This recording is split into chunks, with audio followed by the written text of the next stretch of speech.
by the time I left in 2020. Chair, I was moved from the Ministry of Water to the Ministry of Labor and Social Protection. In this docket, Honorable Chair, we had both the departments of social protection and labor. In the labor sector, Chair, we have NSSF and we have migrant workers issues and also the industrial harmony of the peace in the country.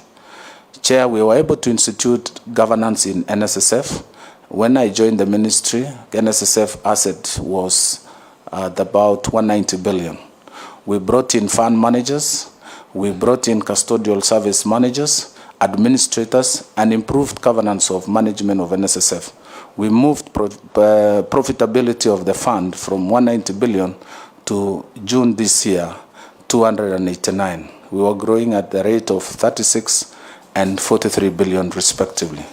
Chair, if those governance structures are maintained, NSSF will be 1 trillion fund in the next 5 years. Chair, on the issue of industrial peace, when I joined the ministry, there were a lot of industrial strikes between pilots, doctors, and teachers, and many workers in the farm, in the productive sector. Chair, we were able to use our alternative dispute resolution to be able to handle and amicably arbitrate on issues of industrial peace. And we were able to have our pilots, our doctors, our teachers in school and doctors in hospital, and also pilots flying our planes. Chair, at that time we were visited by COVID when we had a challenge. Our skies were closed and there were mitigation measures that were instituted by government to protect. Wind up your yes. last the 10 minutes. So we were able to solve again. We signed MOUs with labor teams. Finally, Chair, on social protection, I was able to oversee the preparation and pushing for the children's bill, and that has been enacted and signed. It went through this House after being in abeyance for over 15 years. So, Chair, I have served as a minister for both ministries, and I'm privileged and grateful to His Excellency the President for giving me this second chance to serve again in his administration. I thank you, Honorable Chair. Thank you, Simon. We'll now open up to the members of the committee to engage you, starting with the Deputy Speaker. Thank you, Honorable Chairperson. I will start by first congratulating Mr. Chelugui for his nomination as the Cabinet Secretary for Cooperatives, Micro, Small and Medium Enterprise Development. Congratulations. Thank you. I will also, under Standing Order number 890, declare my interest and to say that Mr. Chelugui is somebody who's personally known to me, but I can confirm that that in no way will affect my decision on this or my views, that I'm not conflicted in any way. And I must also congratulate him for being the designated survivor. Yeah, I'm going to ask you questions like I have done with the other nominees. I only ask questions that ordinary Kenyans are asking, and many of them women.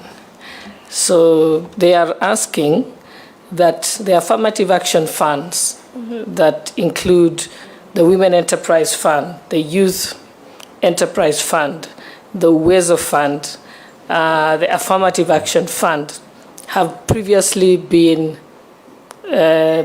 core to the national government's transformational empowerment agenda.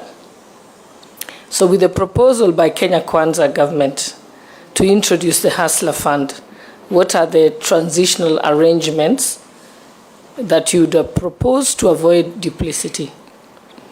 And following on that also is many women have sent me messages and said, I asked Mr. Chelugui how they will access the Hustler Fund. Do they need to be in a cooperative, a community-based organization? This is your opportunity to assure them, because that's the question they ask. They also ask, is it going to be available only to the areas that voted for Kenya Kwanza, or is it going to be available to the entire country, like CDF is? And lastly, again, in relation to the empowerment programs, a lot of these women and young people are involved in business. They are asking that government is one of the largest consumers of goods and services. And as Cabinet Secretary for SMEs, what are some of the initiatives that you'll put in place to ensure that these small enterprises, these small SACCOs, these small community-based organizations and self-help groups will to have access to be part of the, to be able to supply goods to government through the tender process? Thank you. Simon will do batches of 4, then you come in and respond in the manner that they have asked. I'll invite the Majority Leader. Thank you, Honorable Speaker. I'm sorry, I didn't get your total net worth today. You said 9 something? Because I was just trying to accumulate what you have tabulated here, and it comes to about 652. 993 million, Honorable Chair. 993 million. Yes. And what was your declared net worth at the time you were vetted in 2018? My declared net worth in 2018 was 796 million. 796 million. Yes, Chair. So over a period of 5 years, your wealth has grown by almost 200 million. Yes, Chair. And you can account for that from your payslip as a cabinet secretary and your other businesses? Yes, Chair. Okay. 2, you have enumerated a number of projects that you carried out as Minister for Water. Yes, Chair. And I'm sure you are aware that many of those projects are stalled. Case in point, the sewer project in Kikuyu is stalled, the one in Limuru is stalled, quite a number of others. Karimeno Dam in Gatundu North, I think you know, also has issues. Would you then classify those as among your achievements, since even by the time you left the ministry, they were yet to be completed? 2, as Honorable Sholaya said, many Kenyans are asking about the Hustler Fund, and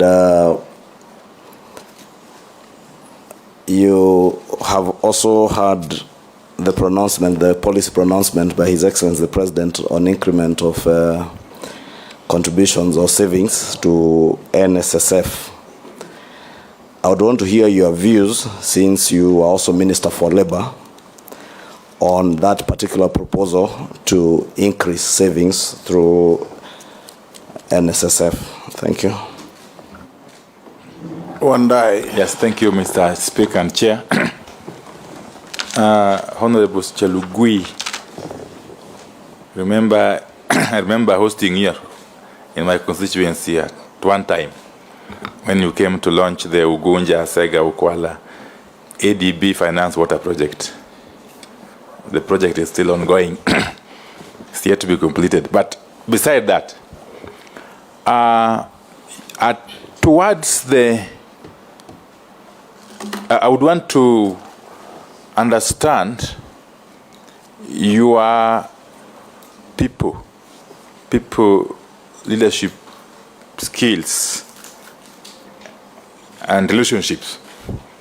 Because I remember, and again you can help us understand whether that is true or not. I remember towards the tail end of your tenure at the Ministry of Water, you seem to have had issues with your then PS, Mr. Joseph Irungu. You seem to have had some sour relationship that made work in the ministry difficult.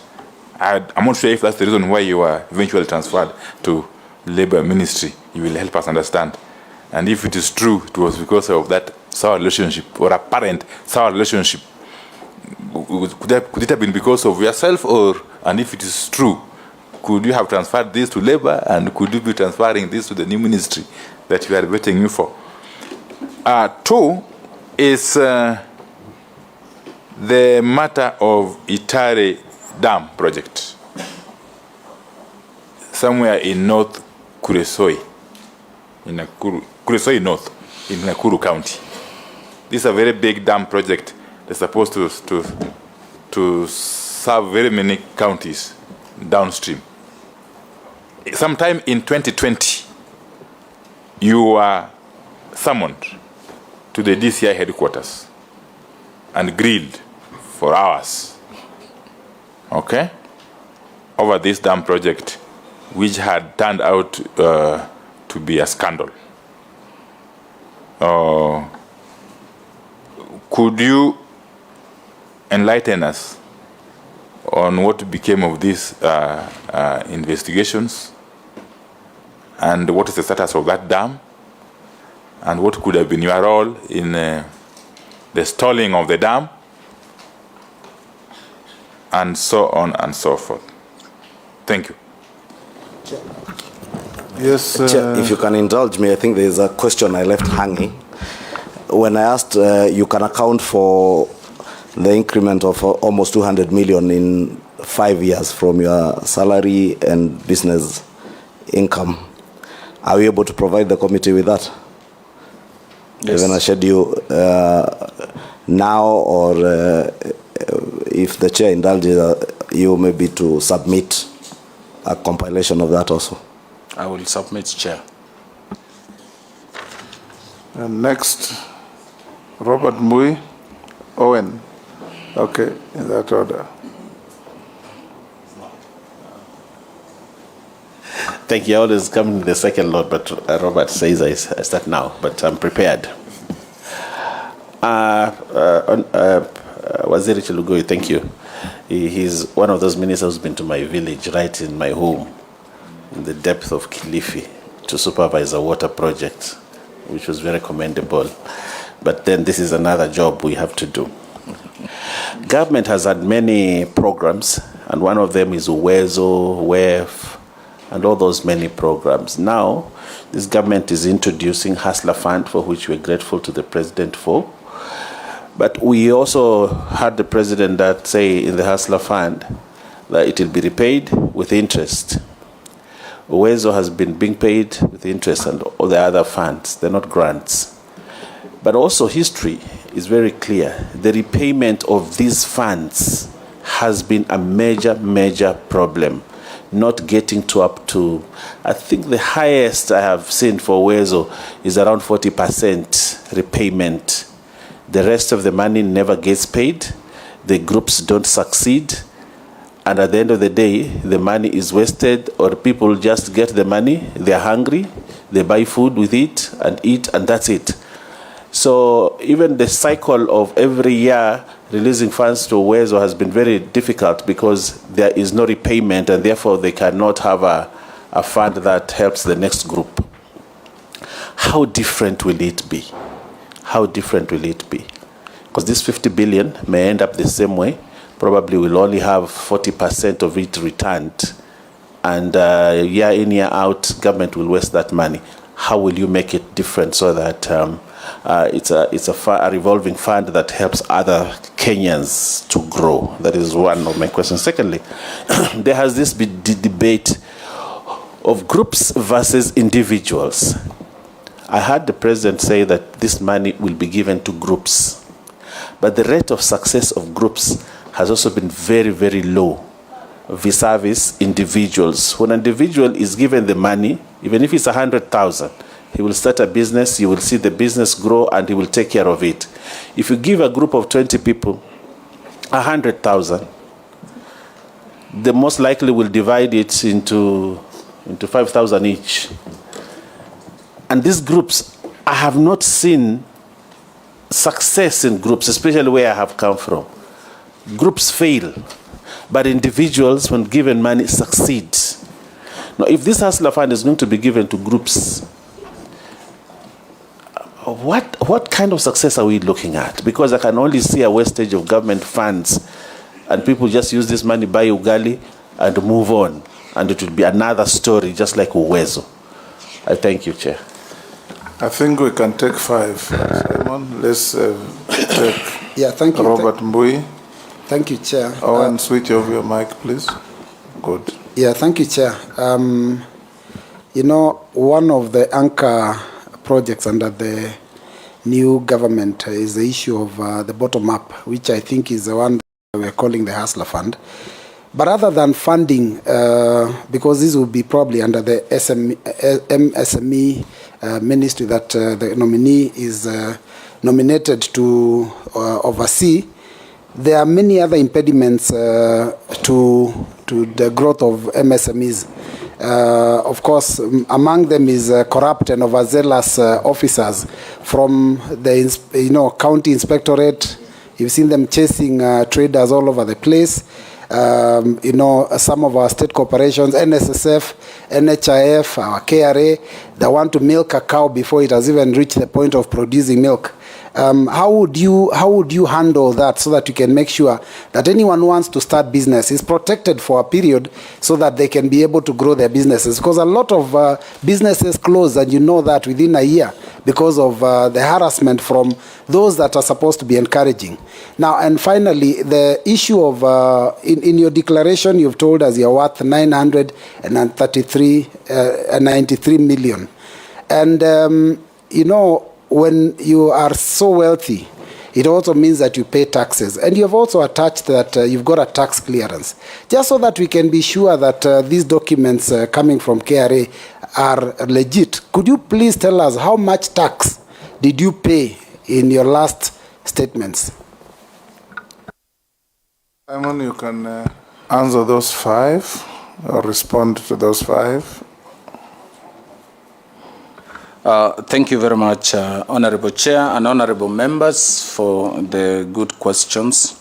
First, to acknowledge the compliments from the Deputy Speaker and go straight to answer the questions that she has asked. Chair, the member asked about the affirmative funds, the existing affirmative funds, WESO, Youth and Women Fund. True, these funds have been in existence either through executive order or an act of parliament.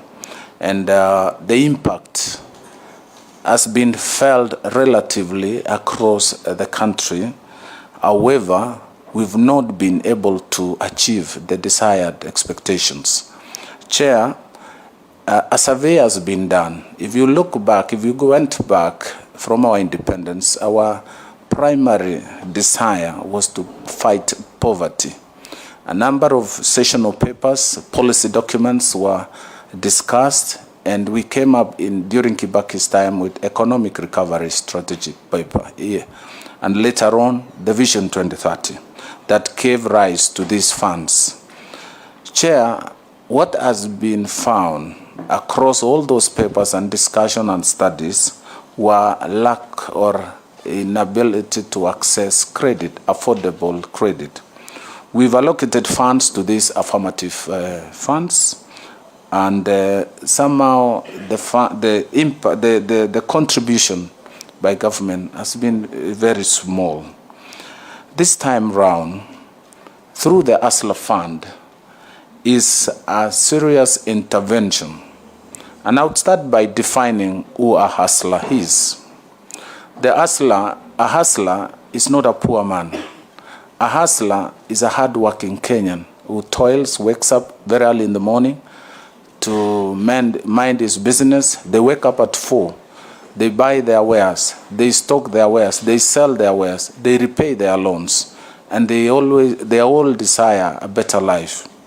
So through this fund, Honorable Chair, we are not taking over the existing affirmative funds. We're just making an additional intervention to address the biggest challenge among the hustlers, who are approximately 15 million Kenyans, approximately 50% of our adult population. And these are the people who contribute the highest number of jobs, some formal, some informal. And studies have shown with this intervention, we would be able to impact at the bottom of our society and begin to grow the wealth at the bottom of our society towards medium and even wealthy country. Chair, the members asked about the access. I will first demonstrate to this House, Chair, how the process will run. We will begin by, we will establish an hustler fund through the BFM Act, and the ministry will originate the documents, the operations, the guidelines, and share with the relevant House committee and eventually table before this House. We will go how to enumerate members who are either digitally, we have the highest digital penetration in this country, or physical, and we will work with other ministries to register the potential beneficiaries of this fund.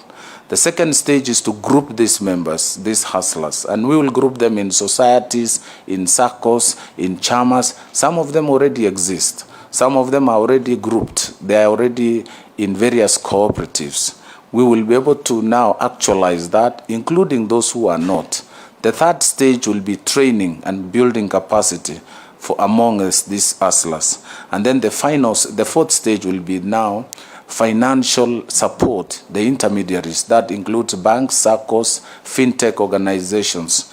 And then after that, after funds have been delivered, we will then go to the next stage of enabling and capacity enabling the delivery of this hustler intervention. We will need to ensure that we utilize our digital power. We will need to build monitoring and evaluation to ensure those who may not access are supported.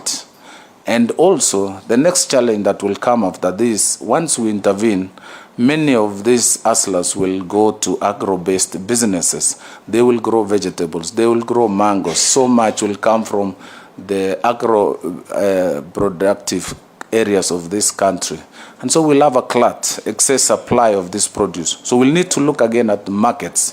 So I'll be liaising with the Ministry of Trade to create markets for this produce. We will need to deal with farm inputs of these agro-based businesses.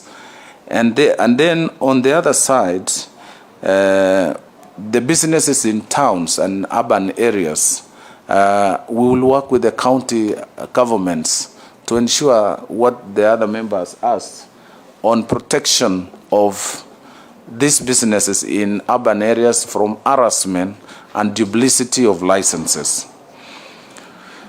The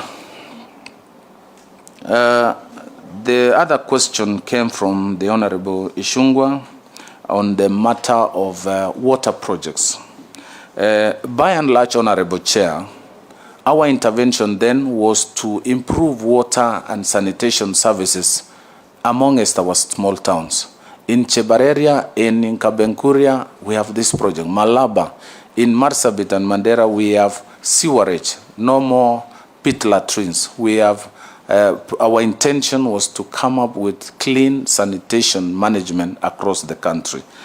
The examples the honorable member cited, Kikuyu, Limuru, Katundu, by the time I left, Chair, we had done 60%. I may not take responsibility of the progress of these projects thereafter because I was not oversighting them. But I think these are projects that are important, and I think we will be able to share and support the incoming CS for water and sanitation to complete. What I realized when I was in that docket is mobilization of the technical, financial, and even operations of those activities. I was able to convene meetings in Maji House. I was able to mobilize contractors and communities, the persons affected by the project in Karimenu, who had received money 3 years earlier, Thuake Dam in Kitui, Mwingi, and Kitui and Makueni, and even Mwache Dam.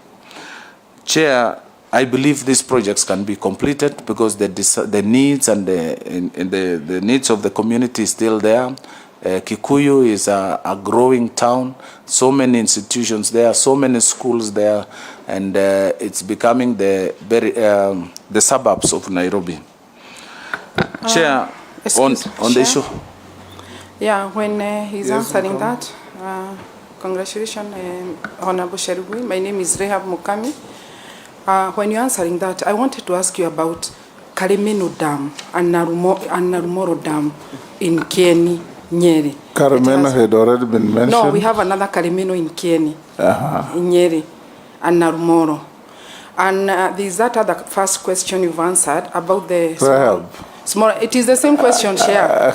Now, there's something I wanted to ask him, because how he has answered that question, it is exactly what Musea. You know, we have Musea and Keop, and they normally do exactly what Chelugui has said. So I'm saying like there will be a conflict. I don't know how he'll go about it. I would like him. You don't want to wait for your turn? No. Eh? Go on, Simon. Thank you, Chair. So respond to that at the tail end of the questions you have. Thank you, Chair. Yes. So on the issue of savings, Chair, we have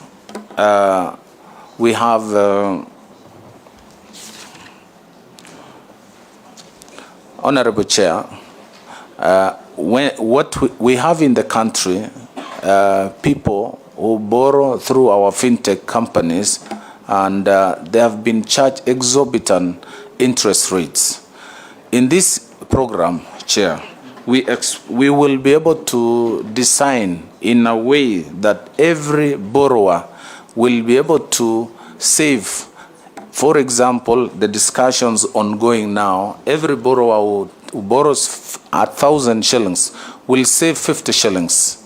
And that will go towards his Social Security Protection Fund and Pension Fund. You know, we want to encourage savings in this country, Chair. As I served as Minister for Labor, the contributors of NSSF are about 2.6 million. The ASLAs, or the small and micro contributors, a program I started in Nakuru town as a pilot. We have now 580,000 small and micro contributors. We want to encourage all the small and micro to save, so that we move our budget allocation from social protection, which now which is now about 30 billion, towards social security, contributory social security. And we will be able to do this through this loan and credit access, and also facilitate savings for future, for the future of our Kenyan aging population when they retire. Chair, we have the highest poverty level in our country. Majority of our working class, when they retire, they go into depression because their lifestyle suddenly change because of they didn't save during their active time.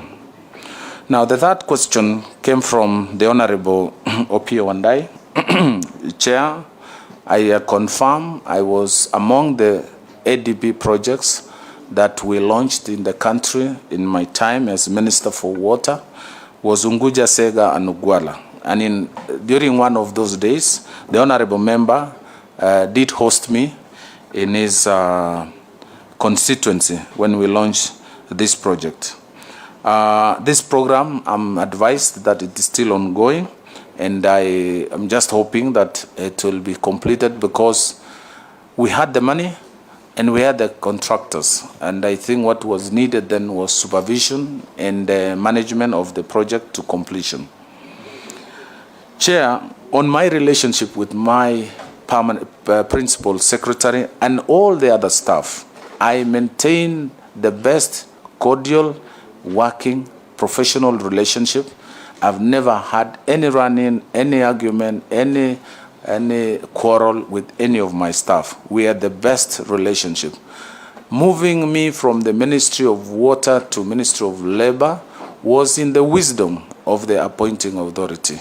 And I have no record or complaint against my character or relationship with my staff. So, and I have continued with the same relationship with my two principal secretaries in labor and social protection at a virtue that I would intend to transfer to my new docket. I want to emphasize the importance of human relation. The leadership role that I provide as a CS helps a lot to run and drive the agenda of the ministry. I will set the tone, I will set the climate, from myself to my principal secretary, who is the chief accounting officer, and all my officers, including those who clean and support our services in the ministry. Chair, in 2020, I was summoned by the Director of Criminal Investigations over Itare Dam project.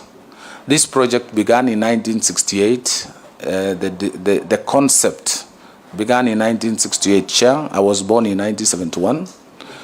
And Chair, they bought land, and that idea remained in government plans until 1993, where a feasibility study was done between 93 and 95. And this project was to be started.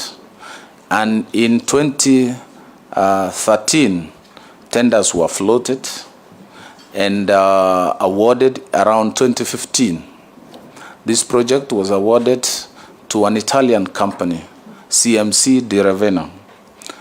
And this contractor mobilized resources. The implementing agency was Rift Valley Waterworks Development Agency. And the project was signed in State House in 2015, witnessed by our President and also witnessed by the Prime Minister of Italy. And it was signed between the then Minister, Judy Waungu, and also PS Treasury. This project began. I was appointed in 2018. At that time, this company had started experiencing financial challenges.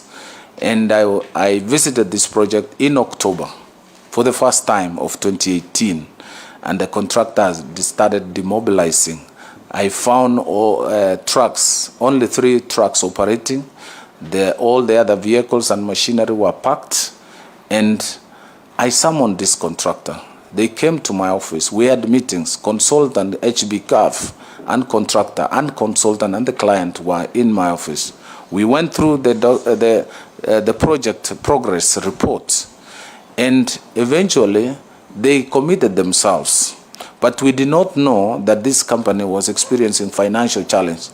1 month after that meeting, the company was put in receivership.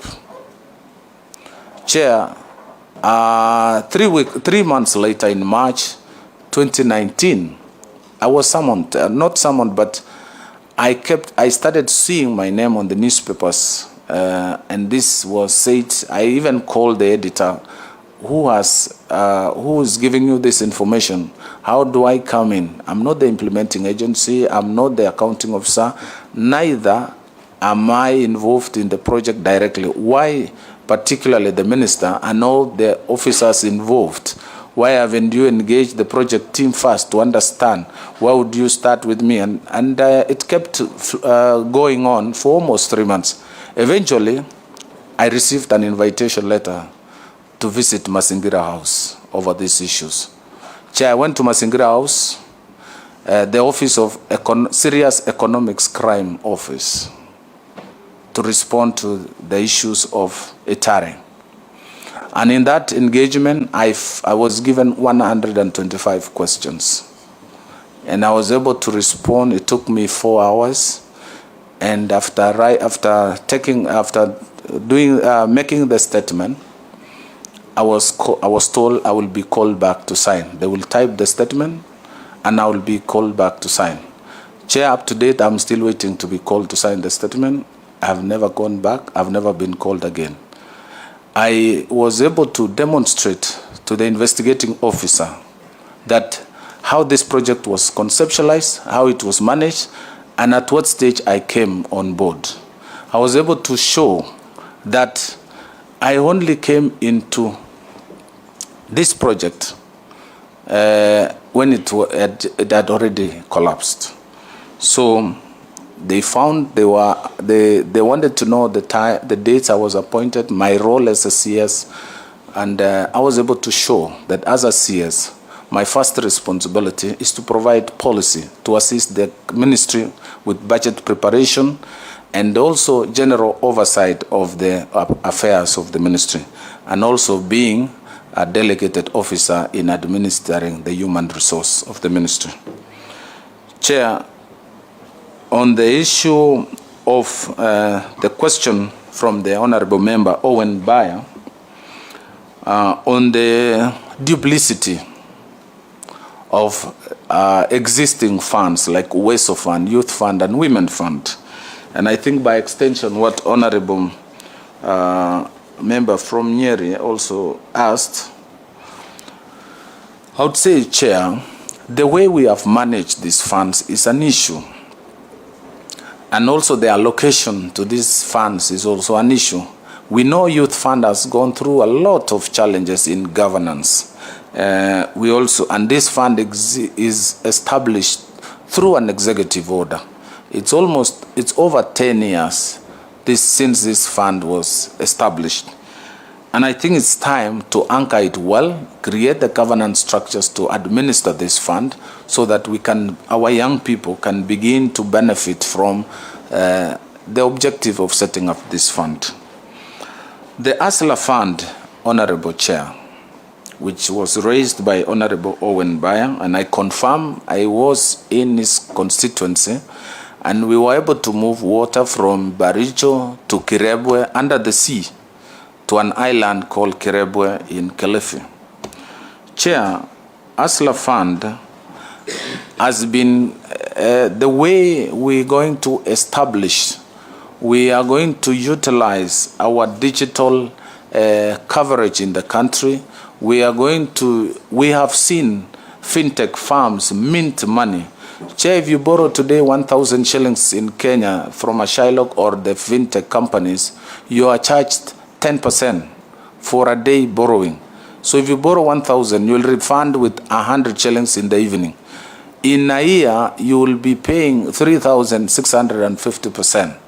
We are intervening with this 50 billion allocation to reduce and even shake the market and whip banks and lenders towards protection and ensuring the small holder pays less or same amount of interest corporates are paying. So we expect, and I've already since the plan was rolled out, the manifesto of the Kenya Kwanza was rolled out, I have seen many banks announcing programs of supporting the hustlers. So I believe that with this intervention, which is not going to take away the role of banks and the role of the other affirmative funds, we will be able to see a higher penetration and support of the hustlers. Now, Chair, the issue of group lending versus individual lending. We have individuals who are borrowing. We are using credit scores and as opposed to security and collateralized borrowing. We are using credit scores. So we'll begin with small borrowing through your phone. You can apply. We will have a platform. We'll work with telcos. We will work with Safaricom. We will work with Airtel. We will work with Telcom. And all these technical technology companies, the ICT companies. We will partner with banks and agree through an MOU on the rate to pay. We will work with the intermediaries to recover and lend. They already have an infrastructure to lend this money, and we will utilize that infrastructure. So the rate we are going to agree is going to be single digit. There will be provision for administration of the fund. There will be interest for the intermediary, and that will enable them to lend and recover. And we will strengthen our cooperatives. There are so many cooperatives in our country, cooperative SACCOs. We have 361 SACCOs in this country. They have more front office and reach out to the community more than the financial institutions. So that means we'll have to strengthen the governance of these SACCOs. SASRA needs to be reformed to have the teeth like Central Bank of Kenya to oversight banks. So I would expect at individual level you'll be limited in how much you will borrow. But as a group, using group guarantee, an experience we have seen in these SACCOs like Boresha Sacco in Baringo is doing very well. It is now doing, it has an asset of 9.8, lending about 9 billion. We have others like Highlands. We have some in Meru and in Muranga, very successful SACCOs. These are the SACCOs we will work with. And even in Kilifi County, we have SACCOs. So using those intermediaries, I believe we'll be able to improve the penetration of our lending. Finally, was a question from Honorable Robert Mbui on the bottom-up economy. Honorable Chair, studies have shown the trickle-down economics model has not worked. One time it was observed by J.M. Karaoke that we are creating a country of 10 millionaires and 10 million beggars.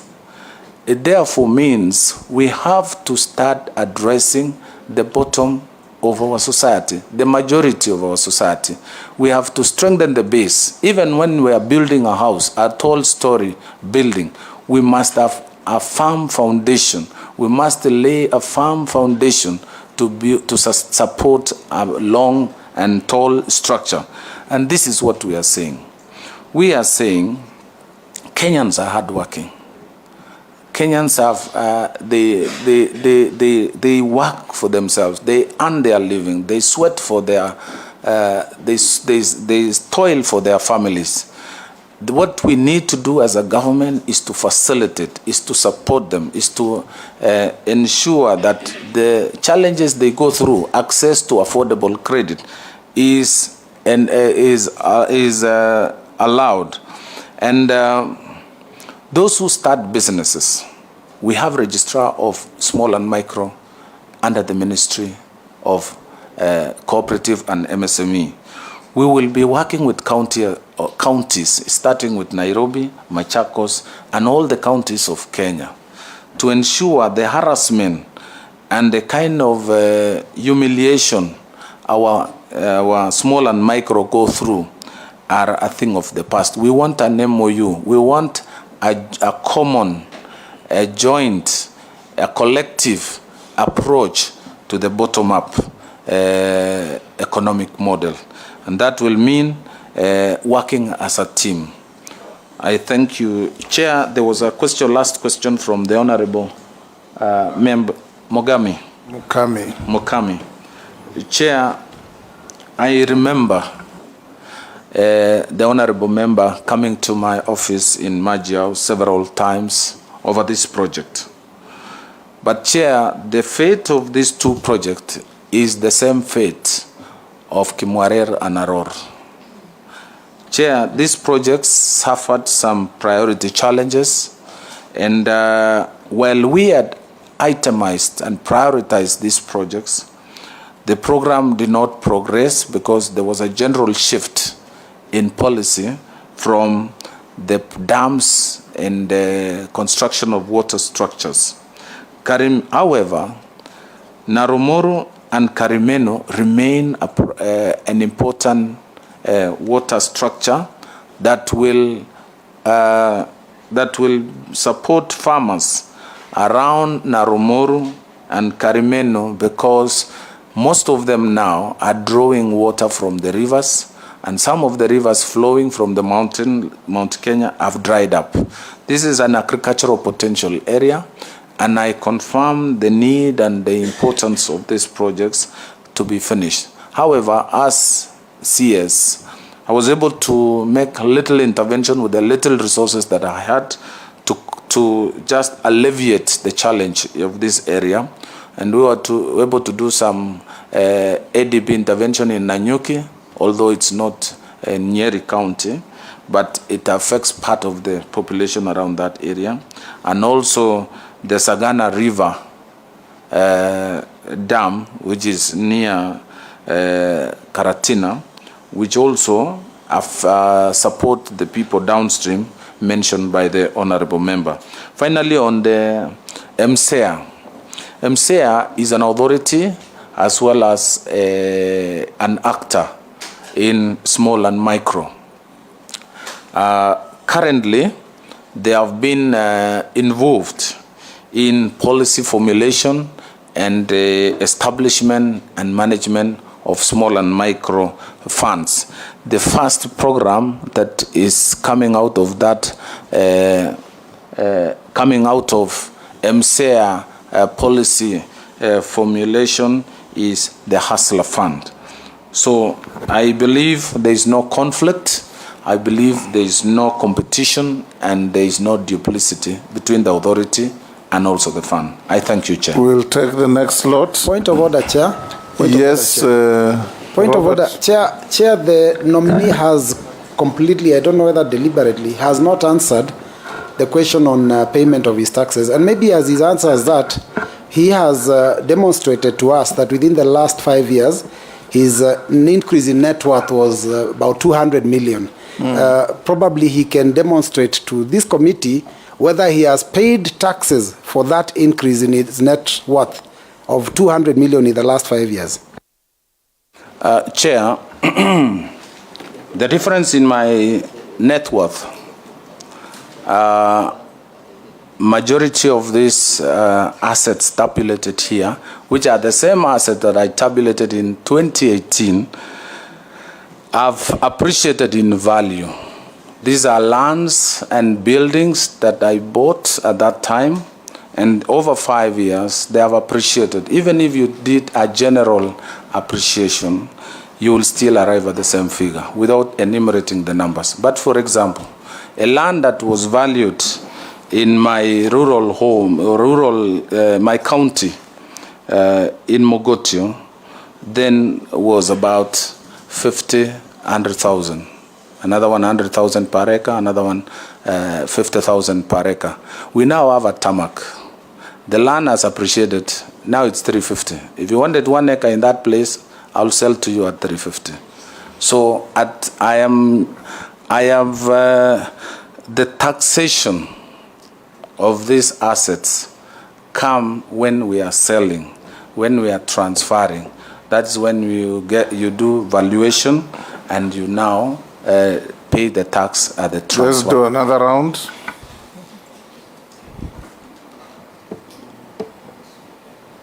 Chair, on a point of order.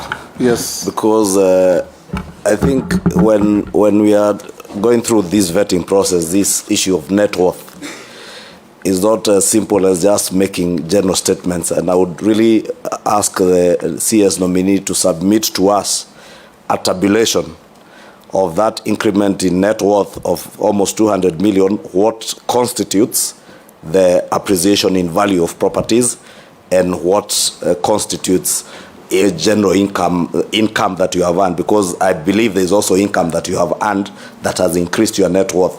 And it's against that backdrop that the Honorable Mbui is asking, the increment in terms of income, is there commensurate taxes paid to the exchequer? And maybe the nominee should submit a tabulation to that, so that even the other nominees we are vetting, Honorable Chair, to know that in 5 years, if they are being vetted again, that will be the yardstick. And it's just unfortunate that he's the only survivor from the previous government. You'll do that, Simon. Let's have another. Ferdinand Murugara Posing Dawood Mishi. In that order. one question each. We have 30 minutes to go. Congratulations once more, Simon. I think these small and medium enterprises, as we have them now, they are having problems and challenges.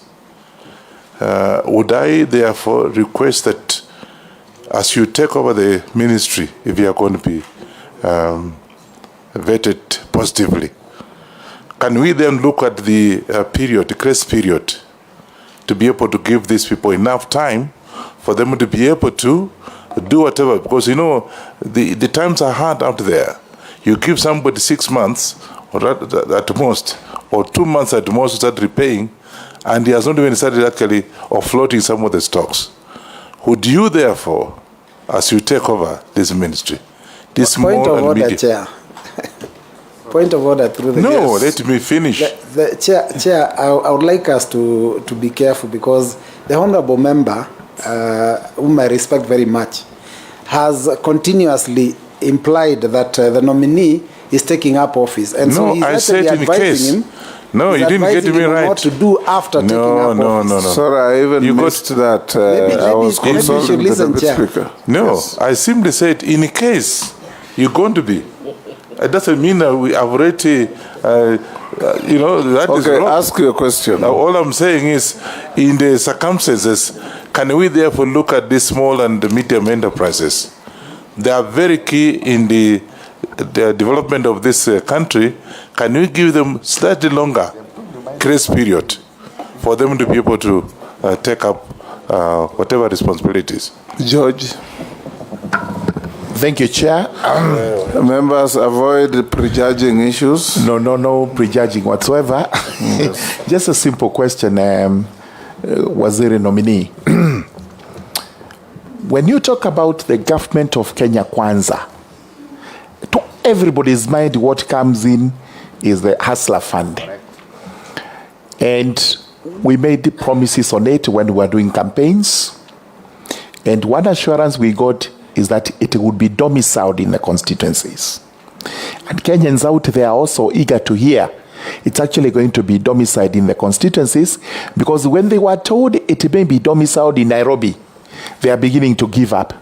That this is the bureaucratic processes which always lead to duffing. And that when you, Kenya Kwanza people, when Mheshimiwa, you don't have the money, you now say it is in Nairobi so that we don't ask you questions. Can you confirm to us that the Hustler Fund, like the Uwezo Fund, CDF, and other funds that are domiciled in the constituency, this one too will actually be domiciled in the constituency, in spite of whatever applications we have to make, online, e-line, or whatever it is, it has to be in the constituency where Kenyans can ask questions from their members of parliament. Yeah, like that. Pausing. Thank you, our chair and the speaker. To Waziri Chelugui, of course, he's a minister, you know, because, yeah, he's a minister. Chelugui, you know, you are not, of course, you are Kenyan and you have been living in this country. When you talk about SACCOs, because that's where you're going to be the minister, should this parliament agree, and cooperatives, the history of cooperatives and SACCOs is not good. It's very bad. They are used to swindle money from people, they die, and so on. And now particularly, Honorable Chelugui, that it's going to manage Hustlers Fund that everybody is waiting for. So, look, how will that serve the people of Kenya? Take an example of West Pokot, for example, as an example of this country. There are only cooperatives that I know they work, only 2, covering 2 wards. West Pokot has 20 wards. So what will happen in the other 20 wards? How will they access that Hustlers Fund if you are using cooperatives? Are you going to start now cooperative in those 20 wards? And how long will that take? And finally, Honorable Speaker, Hustlers Fund, the way we know, or we were told, that it is free. It's free. So, Chelugui, if this parliament approves you, advise the government that people are waiting for free Hustlers Fund.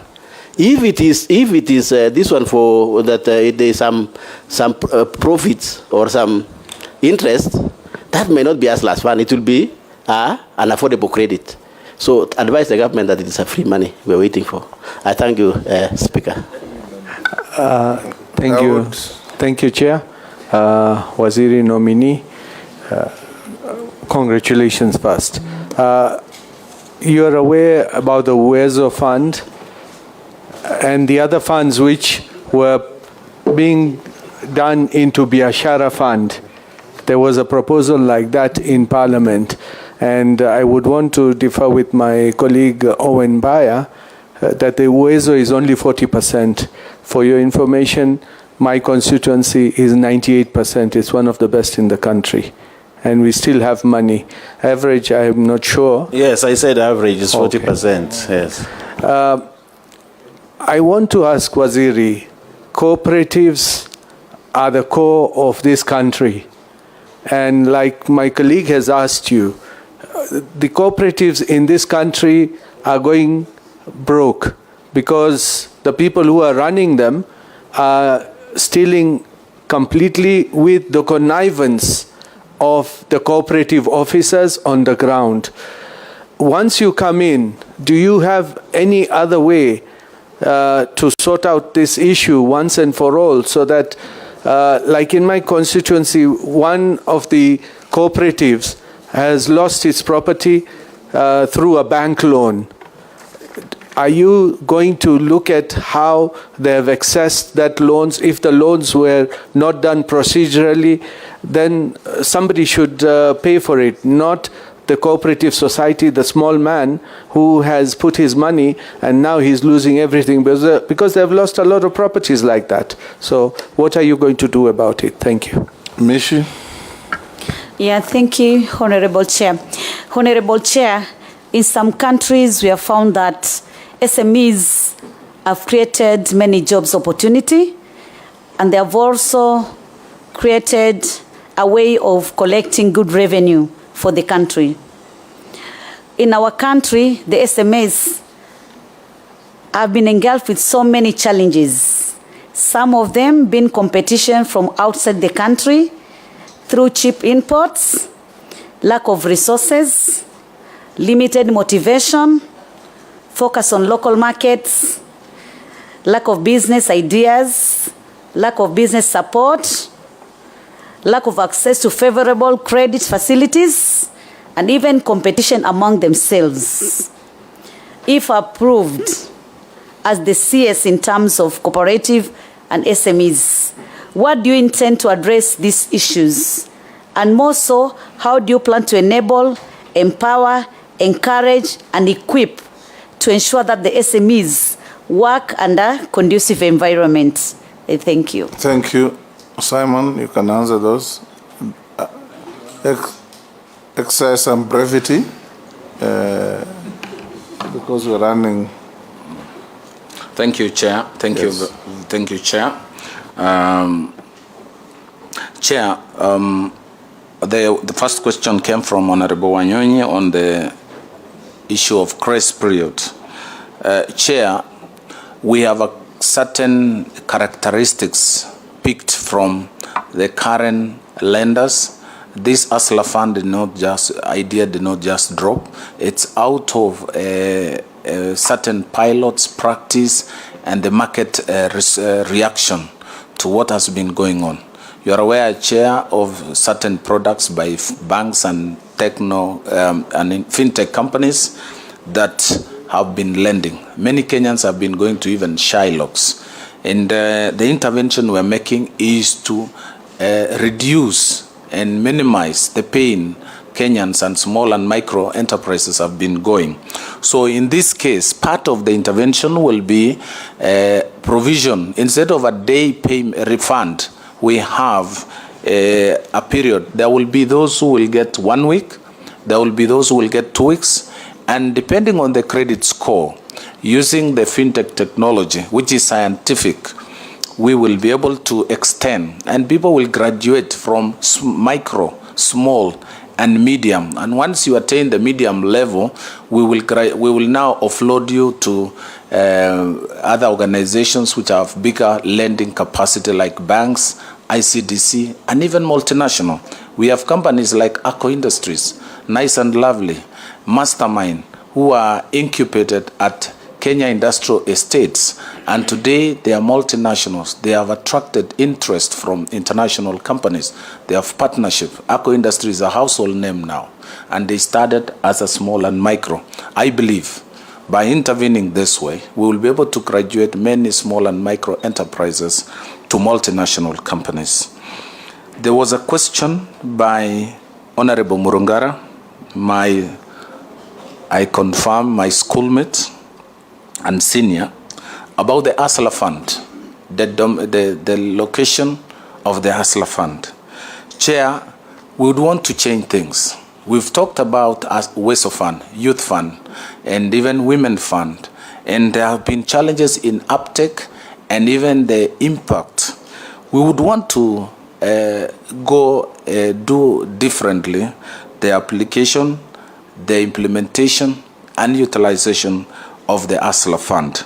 And we want to utilize our digital power to improve. Many Kenyans now, over 36 million Kenyans, have mobile phones.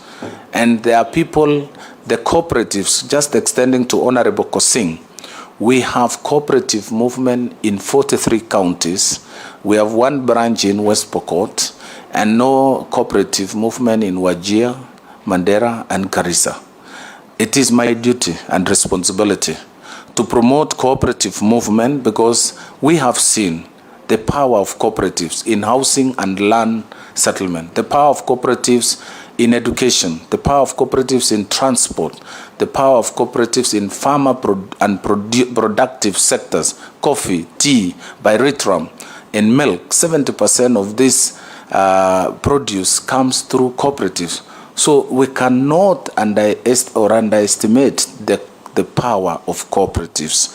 We can only do better by empowering, grouping people, harnessing their small resources, and creating power using the collective savings that we will realize. So I would ask that allow us to do it different. However, Honorable Murungara, I will involve Parliament and stakeholders in every step of the way to ensure that we don't jump any step in delivery of the Hustler Fund.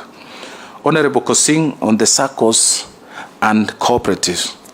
Honorable Chair, I want to state here categorically, I have taken note. I've been in this country, and I've read the suffering of many cooperators, people who contribute with a clear objective to change their livelihood, but end up in the hands of unscrupulous officers. Chair, I will be coming to this House to amend the Cooperative Act, Societies Act, to empower the Commissioner of Cooperatives. We were advised or misadvised by the structural adjustment programs to change and remove the oversight by Cooperative Commissioner.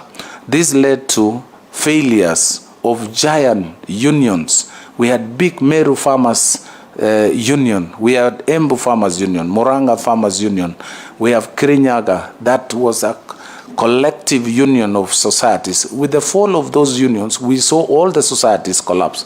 The splinter of Mukurweini and Odhaya Cooperative Society led to drop in coffee. We used to sell and produce over 140 metric tons of coffee. Today, we're doing 40,000 metric tons. We have seen a serious loss of our foreign exchange. The only way out is to harness the collective power. We will register cooperatives in West Pokot. We will work with Honorable Kosing to register cooperatives, put people together, including the insecurity in Tiati. We need to group people who are buying and selling animals, put them in groups, and create markets for animals, create organized, legitimate business, so that people, we reduce those, we reduce the people who are causing mayhem in those areas by organizing them in an economic activity that is acceptable. The Hustler Fund through the SACCO. There are areas in this country, as I've mentioned, who don't have existing SACCOs. We will register SACCOs, we will organize them. But there is a window for individuals who can also access this fund. Chamas are allowed, SACCOs are allowed, groups are allowed, and this will enhance the credibility of the borrower as opposed to individual borrower. On the question by Honorable Dawood, and I appreciate that the uptake of the affirmative funds, the WESO fund, is around 98% in Imenti South, in Imenti North. And we will use the same, ride on the same experience to deliver Hustler Fund. Hustler Fund is a bigger fund. Hustler Fund will break the processes, make it easy, make it affordable, make it accessible. On the issue of interest, as asked by Honorable Kosing, Chair, we have no free money. Hustler Fund is not a free fund. It is affordable credit. It is affordable funds to facilitate businessmen, to facilitate small and micro to do business and return money back so that we can revolve this money for the benefit of the next Kenyan. This money will be lent at single-digit interest rate as opposed to 3,650% or even 1,000%. We will minimize the credit, minimize the rate to single-digit. Chair, cooperatives are going broke. I agree with you, Honorable Dawood. The issue of governance, the issue of management, the issue of leadership is a big challenge amongst our cooperatives.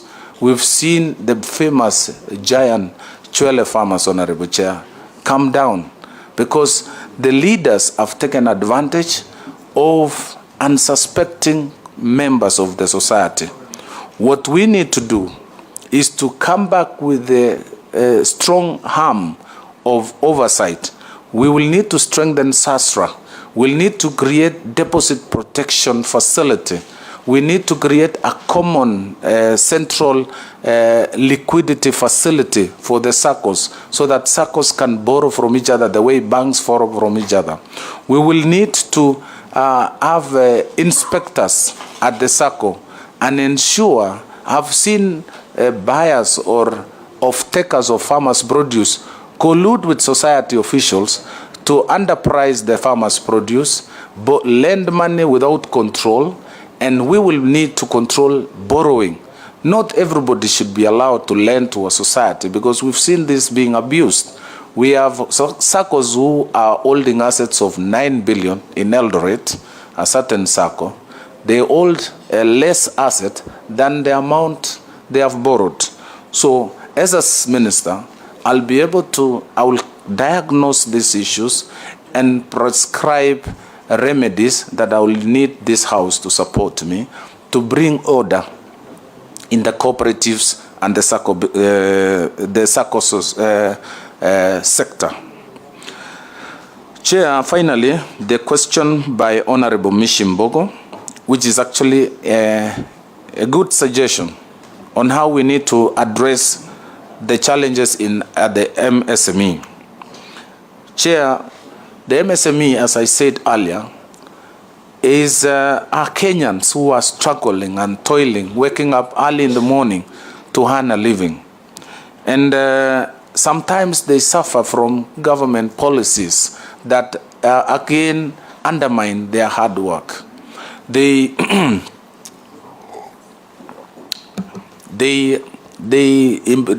produce goods, and just to realize some government action has allowed importation of similar goods, undermine and creating unfair competition.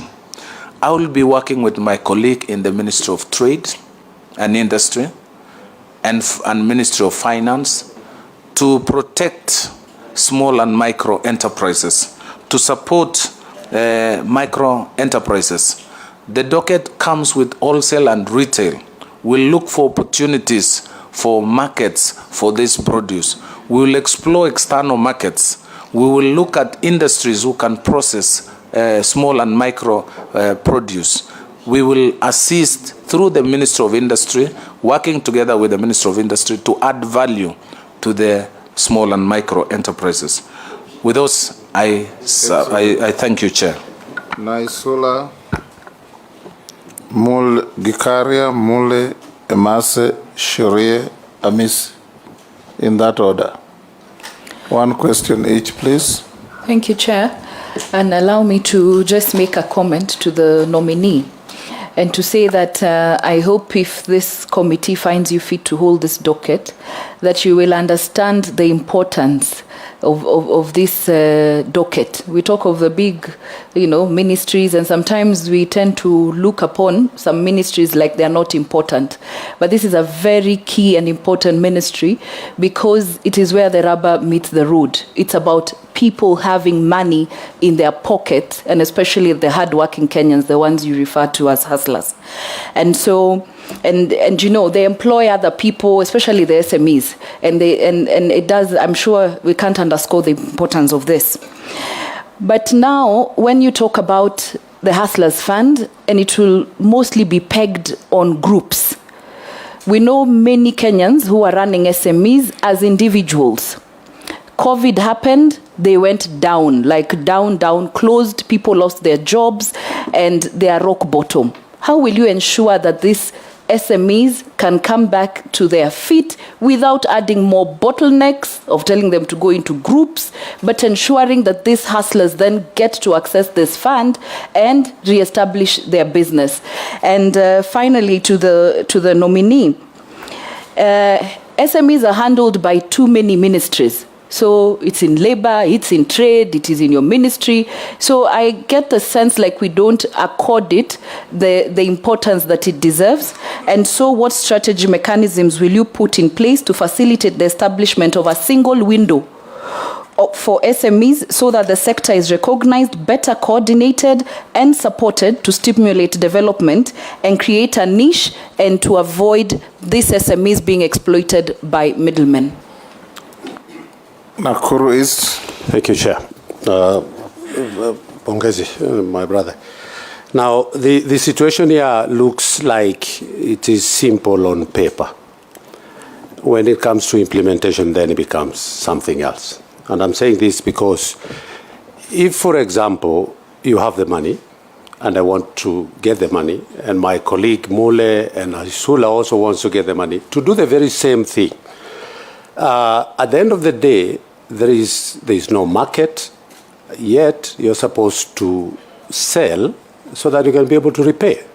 So there is a situation, the question that I would want to ask is, will you be having some technical financial advisors to tell Kenyans, if you're from this area, if you can be able to engage yourself in this kind of business, then the chances of you being able to repay your loan is, now that you've said there is no free money, then this is the advice that we would want you. Can you try this line? Secondly, is yes, you've given me the money. It's just the same market thing, the marketing now. So how do you get the markets for this? You need, as a ministry, maybe assist in finding markets for their goods. Thank you. Mole, one. Thank you very much, Chair. And I just want the nominee, and be aware, we are just following social media with my colleague here. Probably you are the most watched nominee right now in Kenya. The truth be told, you have not come out clearly to tell the hustlers what is Hustler Fund. Can you detail in layman's language Hustler Fund, what it entails, what it will take, who it will target, and how they will achieve the target? In layman's language of Mama Mboga, Boda Boda, and the real hustler on the ground. Thank you. Tuache story mingi na kizungu mingi. Thank you. Emase. Thank you, Mr. Speaker. I want to speak to the issue of gender mainstreaming in SMEs. I put it to the nominee that the women who are majority in the trading industry, youths, persons with disability are still being discriminated when it comes to trade. Even after serious interventions, amendments to the procurement law that was done by Honorable Sakaja, compelling government entities to ensure that they set aside 30% of the tenders to go to the women, these special categories. There is still laxity, law enforcement. And finally, I think we need to confront the real problem when it comes to cooperatives. This is a noble idea. The concept has been embraced very well in certain areas of this country. But there are areas like where I come from, when you speak about cooperatives, when you give youths an option of doing business or being employed, kijana atakuambia mama wewe nitafutie tu mahali hata kama nikufagia kule kwa ofisi yako. So there are serious gaps in the SME sector that must be addressed. And one of them being the lack of that entrepreneurial zeal, capacity, and the know-how. And also there's very low level research and development in the SME sector, or inefficient use of it. And that is why I would support the idea that the proposal by the Kenya Kwanza manifesto, that we have an establishment of a development center. See, that's how it was being referred to, in every ward, so that there is this capacity building for us to be able to actually impact and to enlighten our people, so that they can be able to embrace this idea of cooperatives and the SMEs as an option. Thank you. Sharia. Asante Chair. Bwana nominee, mine is on the Hustlers Fund. And I'm sure you're aware, you said it will be attracting interest. And you're aware this locks out the Kenyans practicing the Islamic faith. Have you any plans to consider these Kenyans, ama munasema Waislamu hawana hustlers? Amisi. Yeah, thank you, Chair. Chair, I worked closely with the Minister when I was serving the Committee of Labour, especially dealing with the problems of Kenyans. Our girls died in the Arabian Peninsula, but the problem still persists to date. But Chair, the Speaker, you've clearly referred to the nominee as designated survivor, which I agree. In the movie of the designated survivor, there is this gentleman called Thomas Kirkman. His real name is Kefa Sutherland. When an explosion occurred, all the government officials died except one person. The question is, what is this tragedy that befell your administration? And why you? How did you survive? Where did you hide? Which is this dungeon that you hid in? That you are the only one who survived. There is a song that says, I'm a survivor, survivor, I am a soldier. So, can you explain to Kenyans how you survive? You are total out of order. You are total out of order. Chair, but the question is clear. Yes. We just want to know. We'll pick the question. Thank you. Definitely. We'll pick the question. The singing is what is out of order. Simon, can you answer the questions? It is fate. One person will always survive. No survive to the floods to tell the story. Thank you, Chair. Thank you, Chair. You can say it again. Chair, where I come from, in the times of war, when you strike and hit a place, you don't kill everybody. You let one survive. But when that one who survived comes, you don't show it to the public, you hide. So I'm hiding here, Chair. I would request the member not to ask the question because I'm still hiding. But notwithstanding that response, Chair, I would like to start by answering the Honorable Naisula Lesuda. Chair, The Ministry of Cooperatives and MSME is a very important ministry, and I clearly understand the enormity of the task ahead. Chair, we have 15 million Kenyans in this sector, toiling and working for this country. This 15 million, as I said, is 50% of the adult population of Kenya. So the importance, I really truly appreciate, and I acknowledge the member has also recognized that. During COVID, almost the entire SME sector collapsed because they work for a day. And when the health measures, mitigation measures were instituted in this country, they suffered a lot. Chair, this is a response. The Hustler Fund is a response to the challenges that we went through 2 years ago to restore back the small and medium enterprises and reestablish their businesses. The MSME has been recognized in all the policy documents. The Economic Recovery Strategy Program, ERS, the Structural Adjustment Program, which was there in the 90s, and also the Vision 2030, and finally the plan by the Kenya Kwanza administration.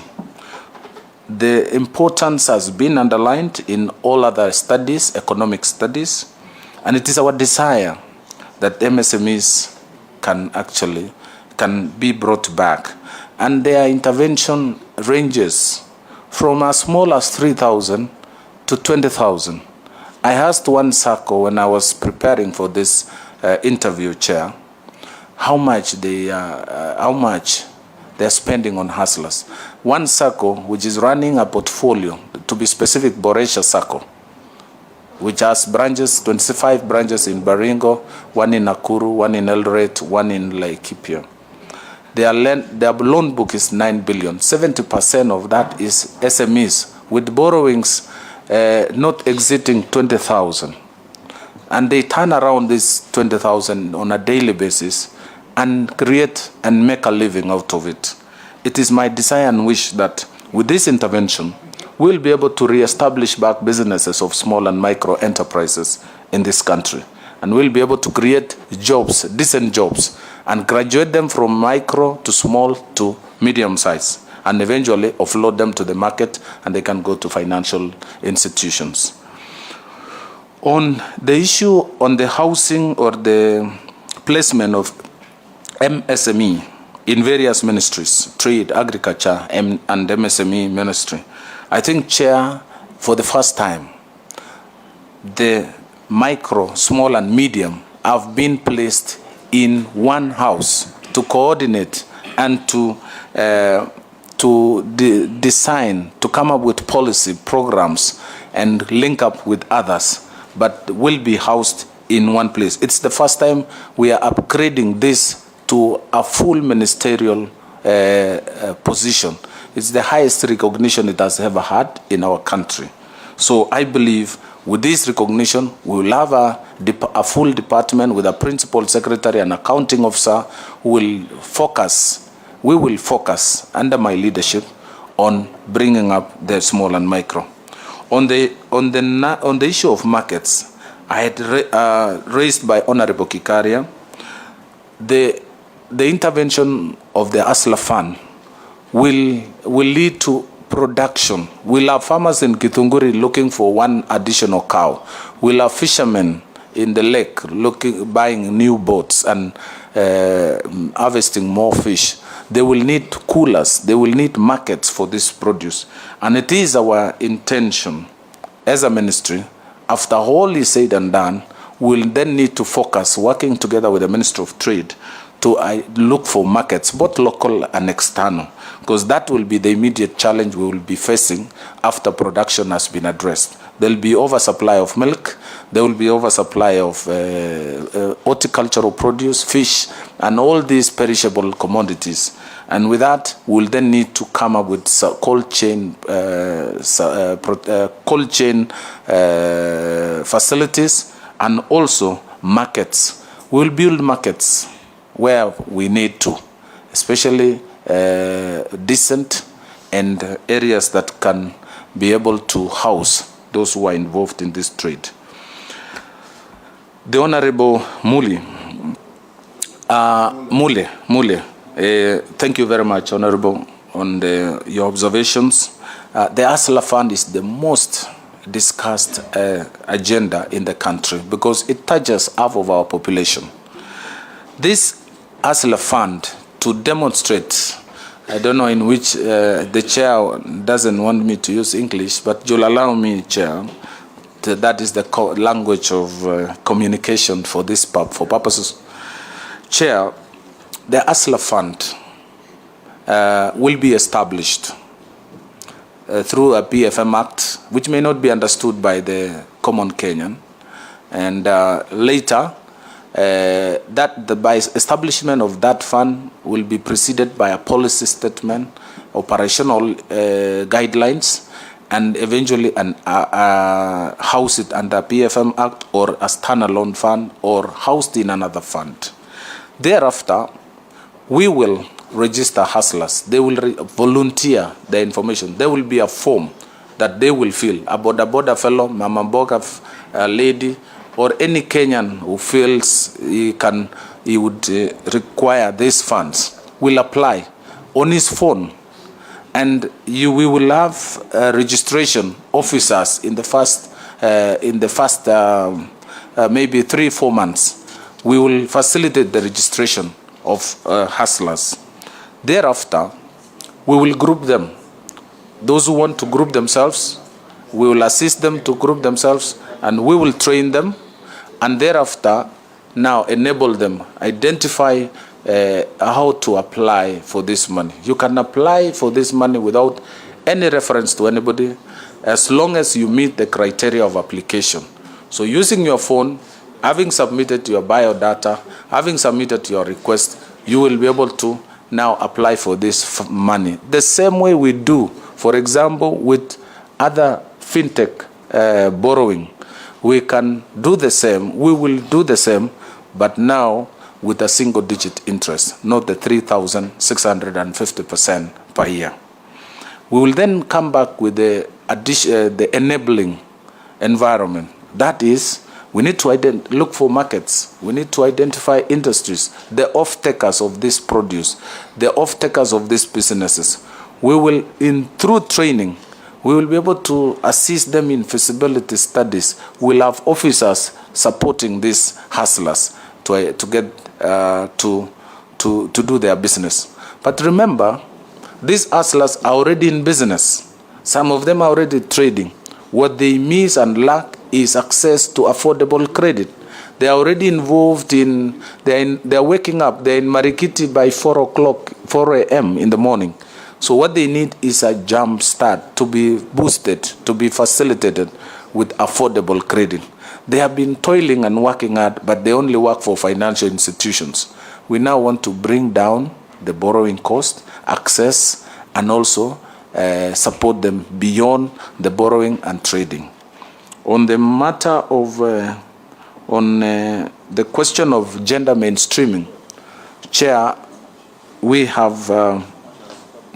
are working with all the gender institutions, gender commissions, and all the Kenya Kwanza focus is to support the vulnerable members of our society, to support women.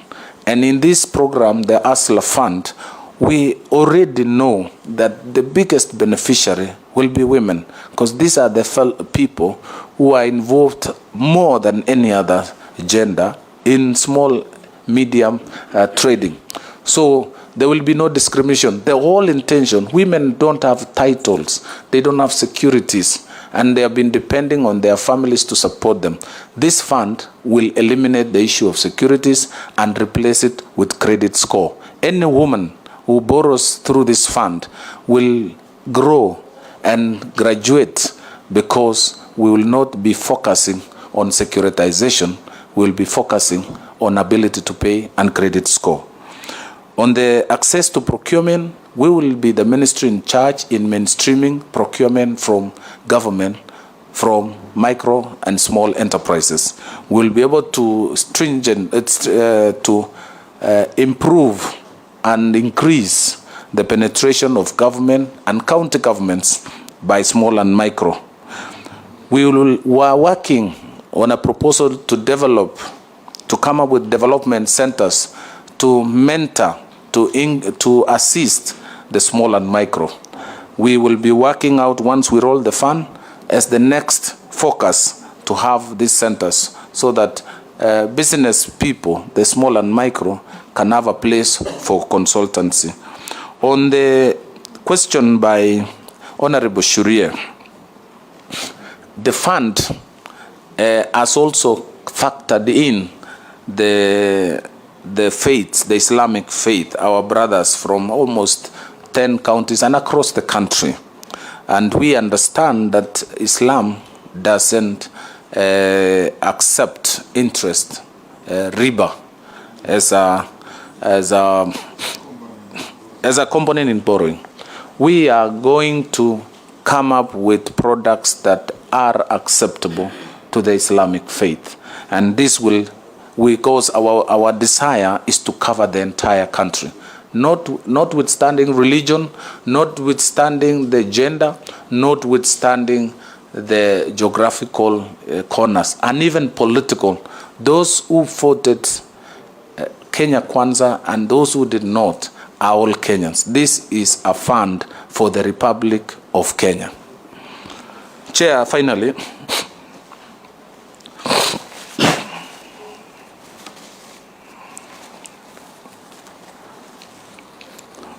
on the issue of the girls in the Middle East,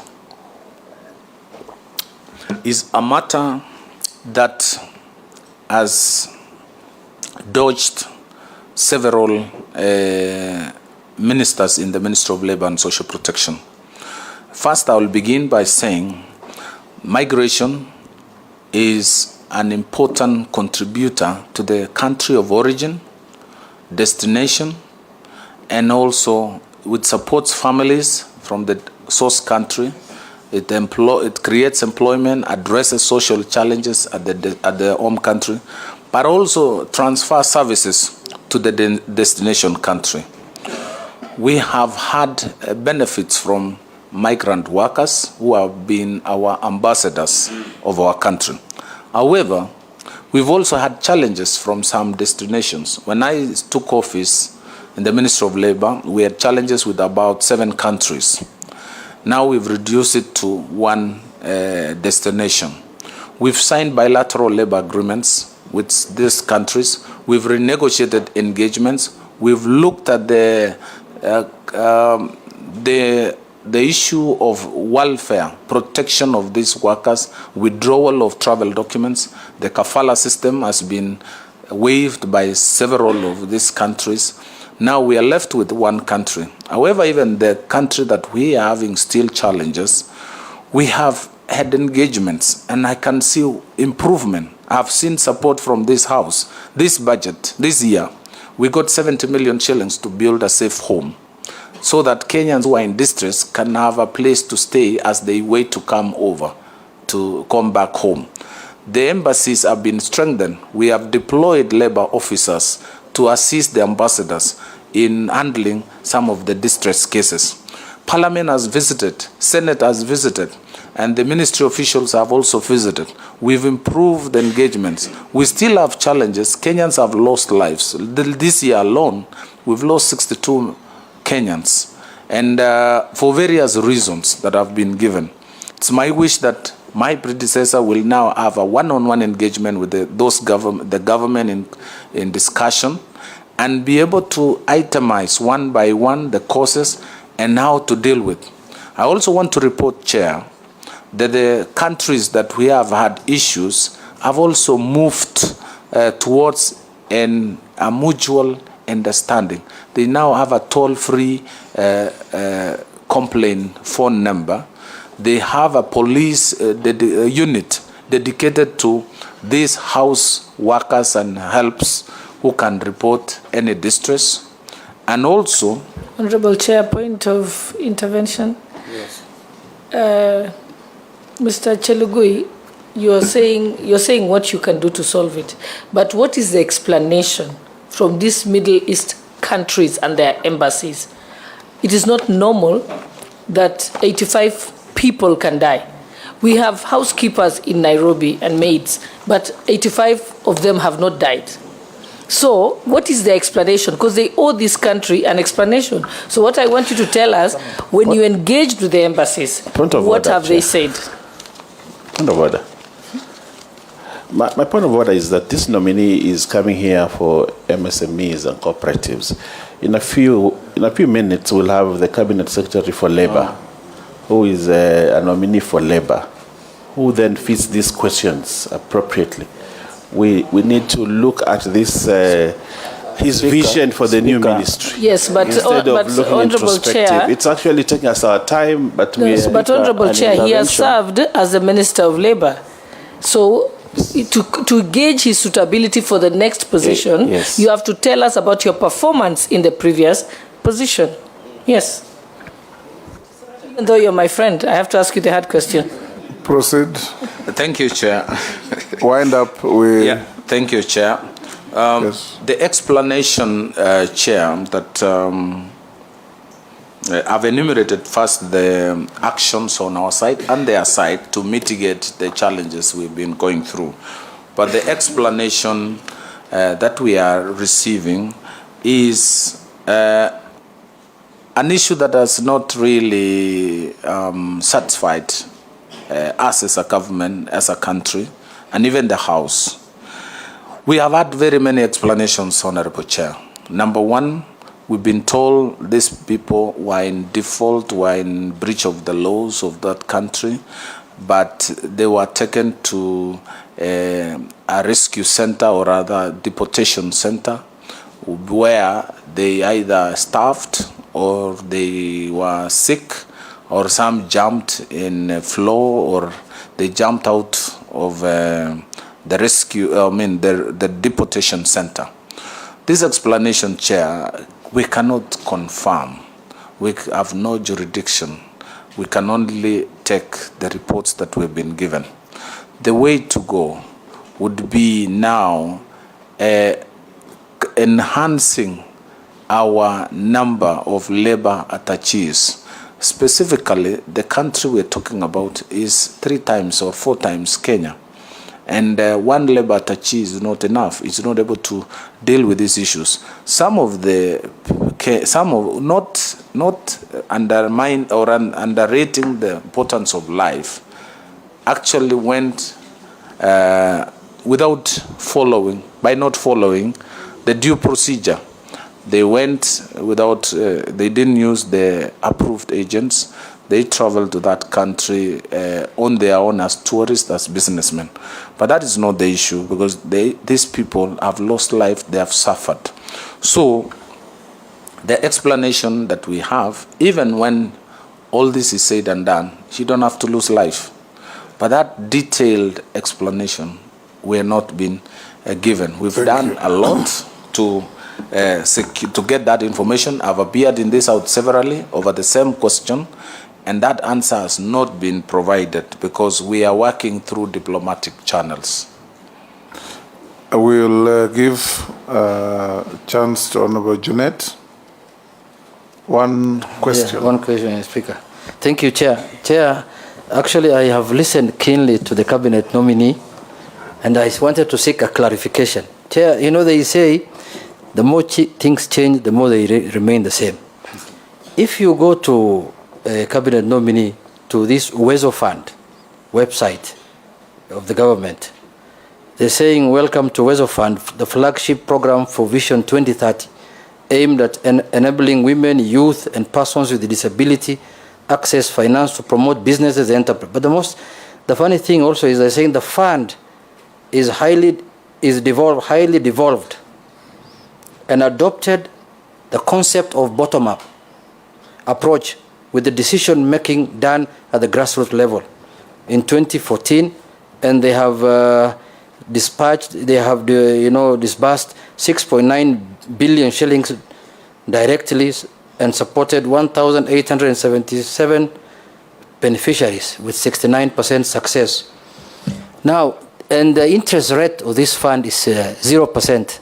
There was no interest on it. The people were just being given money to start businesses and to refund. Now, the clarification I was seeking is that if you give this hustler fund, and majority of the people you are targeting are startups, people who want to start business now. People who want to buy a new border, people who want to start small-scale businesses, small traders. And this Weso Fund concept, which they are saying in their website, by then Jubilee government, that it was a bottom-up approach, never succeeded. How will a fund which will have an interest, however small it is, which is going to be refunded, help somebody to start a business? How will you incubate a startup using that kind of money? Simon, before you answer that, let me just ask you two questions. Now, as you roll out this fund, you have rightly said many of these people are either in business or some are going to be startups. Now, you will have to tell us what kind of national infrastructure you are going to put in place to help what you rightly call the off-take. Take, for example, where some of us come from, Kinawandai and others. These are areas, even when the country is unfortunately being ravaged by drought, they're still getting good rains. People want to take 5,000 shillings, 10,000 shillings to grow more beans, more maize, more potatoes. But as drought is ravaging Kenyans in the north and the east, women are still going to roadside with bananas, with potatoes, with all sorts of crops, and staying there until evening and going back home without even selling. So for you to make the hustler succeed, what infrastructure do you want to put in place in terms of cold rooms, movement trucks, and so on, so that whatever they are going to double in production can move to consumption markets? Because there's absolutely no point for us to be crying to Mexico to send us maize when you have potatoes and bananas rotting by the roadside in Kisii, in Siaya, in Bungoma, and so on. This is squarely within your purview. Number two, the story of cooperatives is what the Chinese would call sweet and sour. Out there, many average people are very frightened of the managers of cooperatives. Because every cooperative you go to, there are a few examples that may have succeeded, but you'll find the managers of the cooperatives are filth rich. Their members are in abject poverty, and are the ones who produce. What management structure are you going to engineer to ensure that now there is respect for public property in the management of cooperatives, so that even the small hustler with 10 shares must have those shares protected and get just returns?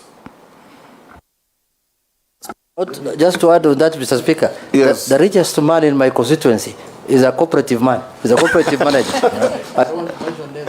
Yes, yes, Ichungwa. Speaker, maybe it's good that you have raised that issue of cooperatives, and the CS would tell us how probable, just in addition to what the Speaker is asking, how probable is it for you to ensure that we have something in the sense of what KDIC does with banks, the Kenya Depository Insurance Fund, corporation or rather, a fund like that, like KDIC, that will ensure that cooperators' money is secured, so that you also encourage people to join the cooperative societies and also ensure there is proper governance structures in the cooperatives. I'll give you an example. In Kiambu County, there is a SACCO, the cooperative SACCO that was called Ekeza SACCO. And they collected people's money, disappeared with the money, and they then hide in politics to run away from paying people's money. I'd also want to hear what you intend to do to make sure that those people who are running cooperative societies fleecing Kenyans, that they do not come and hide in politics, that you will make sure that they get people's money back to them. Yes, Simon. Thank you, Chair. Let me start with Honorable Jeanette. Chair, yes, as before the Honorable member came, we had actually talked about the existence of the current affirmative funds and various similar intervention, but the focus and the kind of size of intervention was not the kind of focus we have right now. We are now looking at it wholesome. We have looked at the performance of the three funds. We looked at WESO, youth, women, the challenges they went through, and how best to make them better.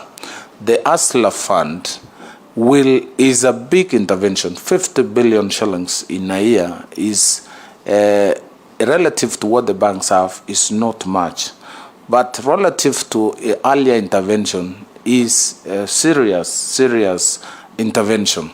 Now, to ensure the uptake and the impact of these funds across the country, will need governance, leadership, and also structures being put in place to ensure that these funds achieve their objective. For one, banks have been lending to micro and small, but using various access methods, which many of our small and micro cannot afford. This fund will ease the access of this fund, the money, and also shift from security-based to credit score lending. And it will consider women and youth who may not have securities to start up their businesses. So the fellows who are doing border, some are riders who want to own their border. Some are buying 1 bag of vegetables every morning in Marikiti. He wants to increase the stock because he has access to better markets. He wants another bag, but doesn't have the money. So what we will be doing is using the application, digital application that we have now, the popular fintechs, we will be able to support these women. I spoke to one bank chair who came to see me to just explore ideas about the application of the Hustler Fund. And they have also a fintech, platform that is lending, and many women in Nairobi, over 100,000 women borrow between 15 and 30,000 at 4 a.m. in the morning. That is the time they are buying their wares. They refund this money between 4 and 8, just around Nairobi. This is the experience, the output of the pilot that we are doing. Now, our intervention is not money. It is changing the rate of interest. That is the impact of our intervention. That these ladies will save more because we are going to reduce the rate of borrowing and also organize them to start saving for their retirement. So this fund is not just a loan. It has more. It is more than just a loan. So that is the intervention that we're having with the border. Now on 0% rate, I think it's not practical because we need to also mentor these people. Eventually, we don't expect them to remain small and micro forever. We want them to start preparing them to borrow, build relationship, open accounts, and start growing, even going beyond Africa, beyond Kenya. So this practice needs to be inculcated at the beginning so that you pay interest. There's a cost of administration of the fund. We want to send officers to check. We want the intermediaries to participate, to recover, and to lend, to provide advisory services as the last mile of delivery of this money. So what I can assure the country is this fund will be below 10%. and we are talking between around 9, and we're still thinking of bringing it down, or those are discussions going on. It's not yet clear. We will bring this discussion to this House for your ratification. The Honorable Speaker, the national infrastructure to support MSME is a very important intervention to enable the Hustler Fund. As you say, as you drive from Nairobi to Western, you find so many Kenyans along the way in Naivasha, in Nakuru, in Torongo, in Eldoret, towards Tarbo, all the way to Bungoma. All these people, you go to Mombasa, the same. You go to Mount Kenya, the same. You go to Northeastern, the same. Those are small and micro people. Those are Kenyans. These are Kenyans who also aspire for a better living. But unfortunately, sometimes they can stay on that roadside for a whole day. To facilitate them, we would need now to create markets for this produce. We would need warehouses for this produce, and we would need cold rooms. Already, the HCDA had done some intervention. However small they are, it has assisted. But we need to scale up. And we will want to work out, once we have done the lending, we will need to work with the Ministry of Agriculture, who are doing the milk dairy. They can assess the output, and we will need to know how then can we assure the market for the produce, excess produce. On the issue of cooperative, including the logistics and export market, as I said, Chair, my output, the Ministry of MSME and Cooperative, is the input of the Ministry of Trade. So I will work with my colleague, the Honorable Moses Kuria, the CS nominee for Trade, to survey their output and also establish external markets for this produce. So we will want to work with also our embassies, to the trade officers who have been appointed, they have been posted. We need to see value. We need to get value from these people. We need to exploit the East African Community Market, which has imbalances of produce and products. We need to look at African free trade area. Our biggest market now in Kenya is Africa, not Europe, not America. We need to build, because logistically it's cheaper. And also culturally we are similar. So we need to harness the potential of Africa first. Finally, the issue of cooperatives. Chair, you can say it again. The issue of cooperative has been a nightmare. We have people who invested in big banks now, posting profits, 35 billion, 40 billion a year. But no single cooperator gets a single dividend. This has been taken over by cooperative leaders. And to arrest that situation, to restore back the investment and the sweat of the investors, we, as I've told you, we have the ethics unit within the cooperatives, working together with the ethics and anti-corruption, signing an MOU with ethics and anti-corruption to bring back sanity. People must repay. We must recover asset. Asset Recovery Authority, working with us, will be able to restore sanity in the cooperative sector. We look forward to those days when, the days of Alfred Briggen, when people closed shops. And so we will need to create another authority that is empowered and is able to bite, is able to restore sanity in the cooperative. We are the best cooperative in the world. We are number 7. And in Africa, we are number 1. We have 22,000 cooperatives with assets worth 1.5 trillion, with loans worth 1 trillion across the country. So we need to harness this. We need to protect this. And we can only protect it by enforcing administration of the fund. Chair, I'm not surprised that the registered man in Migori is a cooperative officer, is a cooperative manager, and we will need now people to and commensurate to their position. Finally, on the cooperative, on the question by the majority leader, KDIC, since we established Kenya Deposit Insurance Company, we have seen sanity, Honorable Chair, in the banking sector. We saw so many banks, rural and urban banks, who are involved in housing collapse. But with the insurance protection, we've seen sanity, and banks have stabilized, savings have grown, and people have been assured of their investment. We need a similar, because we are going to use SACCOs to lend to small and micro. I expect savings to increase across the SACCO family, and therefore the assurance of the safety of their money becomes important.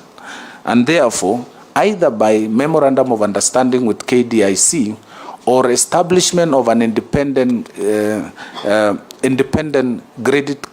credit guarantee scheme across the SACCO will need to be established, because there will be now increased deposits by SMEs, and that exposes their savings.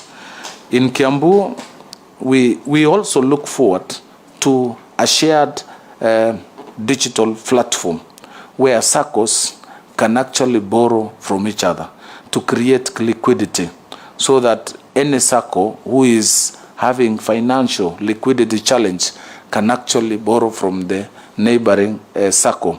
However, we will need to strengthen SASRA, the regulator of SACCOs, to ensure that every day through this single platform we can be able to view and see the performance of each SACCO.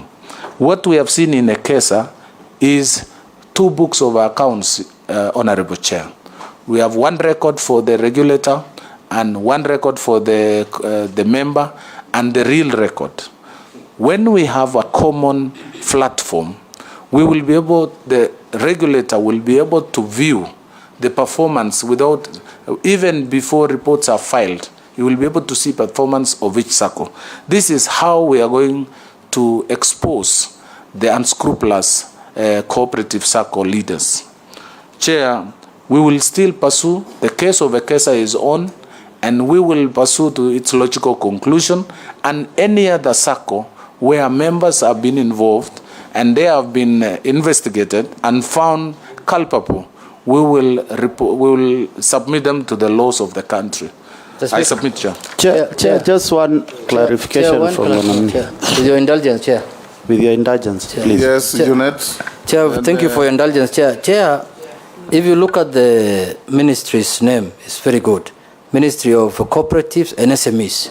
And Chair, what drives the clarification I'm seeking, majorly business in the country, is the SMEs, so the people who drive the economy.